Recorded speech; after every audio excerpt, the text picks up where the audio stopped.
Hi friends, this is Deep Basu and welcome to my channel Think Deep. I'm back again with a new review and this time I'm going to review a Malayalam film. Last time if you remember I had reviewed a Telugu film, Krishna and his Leela. Today I'm going to review a Malayalam film and the name of the film is Sufiyum and Sujatayam. I'm not sure whether I pronounced the name properly. Well, this is the name and Malayali words are quite a tongue twister. I've been hearing a lot about this film and this is the first Malayalam film to have an exclusive OTT release on Amazon Prime. And I've been hearing a lot about this. I had liked the trailer of the film and the trailer looked pretty interesting, very soothing, and it seemed to be a musical, a love story. So I finally thought today is Saturday, a rainy night, why don't I knock off this film? And being a movie buff, I like to experiment and watch all kinds of movies. So I finally watched the film and unfortunately, let me tell you guys, the movie didn't quite live up to my expectation or didn't quite live up to the trailer I watched. I was expecting a lot since it's an exclusive OTT platform release, and looking at the trailer, I thought it's going to be a nice musical love story. I'll be able to see a lot of dance, beautiful Sufism. But unfortunately, the movie didn't offer much and I was very surprised how. And because this movie was supposed to have a theatrical release, but I know Malayalam movies are quite simple, but so far I've seen a lot of Malayalam movies. They are simple, but they are interesting also. But this movie didn't have that interesting element. And the trailer and the story, the poster promised a lot of, I won't say hardcore, intense love story. That was also missing. So the movie lacked a lot of depth. So coming back to the story, the movie basically talks about, it is a love story. It basically, it's between three characters. So Aditi Rao Hydari, and by the way, I'm very happy to see Aditi Rao Hydari after a long time. I should say this, I know I have a major crush on her. I really find her very beautiful. I don't remember the last time I watched her film. So I was very happy to see her back on screen, and trust me, she is an amazing actress. She not only looks beautiful, but an amazing dancer. But unfortunately, this movie didn't quite give her that justice. So anyway, coming back to the story, I always digress. Basically, Aditi Rao Hydari plays the character Sujata, the lead character, main protagonist. She's a mute Kathak dancer, and she basically resides in a small village in Kerala. And she ends up falling in love with a Sufi saint. Now, as you know, there's a lot of, you can't, in South India anyway, people don't really encourage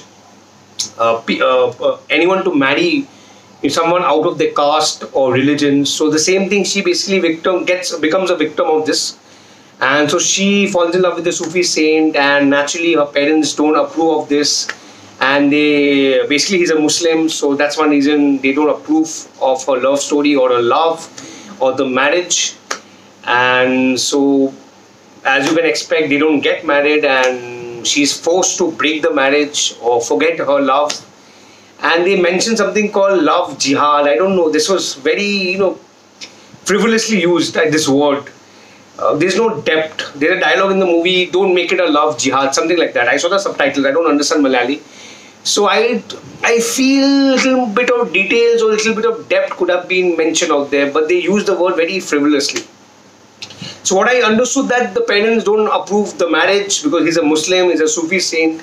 So naturally, in order to keep her parents happy, she has to break the wedding and she has to forget her lover. So that basically happens. So she has to part ways. And she's compelled and forcefully gets married to an NRI played by Jayasuriya, and she's moved to US.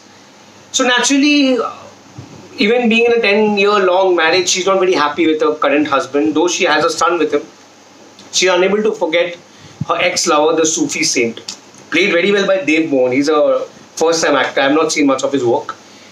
So now the husband, obviously Jayasuriya, who's playing Aditi's husband, is very frustrated because she's unable to forget her ex-lover, and definitely any man will definitely naturally relate to that. So that's how the story basically begins, where Sujata and Rajiv's marriage is on the rocks because she's unable to forget her ex-lover, the Sufi saint, and that's why Jayasuriya is very frustrated and naturally very unhappy with the marriage, even though it's crossed 10 years.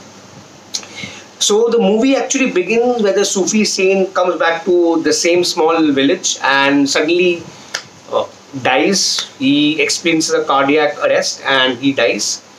And the news travels to US where Aditi gets to know that her ex-lover has already died. So now her husband is quite adamant to take her overnight, to take her to the small village and see the dead body, or whatever, so that he can get a closure and they can start the marriage once again. So that was his plan. So that's the entire story about how Aditi, how Sujata and Rajiv, they decide to come all the way from US to the small village once the Sufi has died, so that they can restart the marriage once again, and they can, he can get a closure to her past relationship. So that's what story. And now what happens when they come to see the dead body? And there's a lot of, I won't say twists and turns. Apart from the entire film, I think the climax is the most interesting. And don't expect me to tell you about the climax, as I don't give out any spoilers. So I think the climax was very interesting, and I was not expecting it to be that interesting, because overall the story writing is pretty shallow, writing is pretty half-baked, and the movie could have been better, the writing could have been better, it lacks depth, and many questions are unanswered. Aditi is such a good actress, but she doesn't get much scope. She's playing a mute character. She has given, there are few good and sweet moments, but somewhat I feel she could have given better, she would have got better scope. Even the Dave Mohan, he plays the Sufi, he doesn't have any scope. Overall, the script lacks meat, and it's quite shallow, and could have been more, layers, little more depth. So the intense love story between Sujata and the Sufi saint is not felt, and I'm unable to relate to the love story, because there was nothing much. If you've seen love stories in the past, the ex-lover, there's a lot of intensity. The story between Sujata and the Sufi saint lacked that intense. So throughout the film, I was not feeling. The Sufi saint dies, Sujata's emotions, I was not quite feeling it. But let me tell you, the climax is quite interesting, because I was not expecting it. So I think you might give this a try. You might give this a try if you are looking forward, if you like the trailers. But strongly, I would say it's a one-time watch. And if you have better movies to watch, go for the better movies. I will not personally recommend this. And I was expecting this to be a musical, but I'm disappointed. I thought nice soothing music, nice soothing sound, background score and all. So it was missing, because the movie has been promoted as a musical. And it's not a musical film. It has no songs. I don't even remember a song out there. Something at least I can take away with. Anyway, overall, this movie did not live up to my expectation. So if you guys want to watch it, just watch and let me know if I missed out any points. And I'm really happy to watch Aditi Rao Hydari once again. And I used to miss her on screen. Anyway, I'm sure I can see she's doing a lot of South films. And definitely I'll catch up and I'll watch them. I really like her a lot. She's a great actress. Someone I feel Bollywood didn't give her a due. She can do a lot more, man. She's damn talented. She's an excellent dancer. So overall, Sufiyum and Sujatayam is, I can say, a one-time watch or no watch at all. I don't recommend it. And you might hear good things about it, but personally, I don't quite like the film. Anyway, guys, I'll be back again. So I hope you are enjoying your Saturday night and the rainy monsoon, if you guys are in Mumbai. And the lockdown is extended, so stay home, stay safe. I sign off. Deep Basu will be back again. And please subscribe to my channel, Think Deep Basu on YouTube. Goodbye.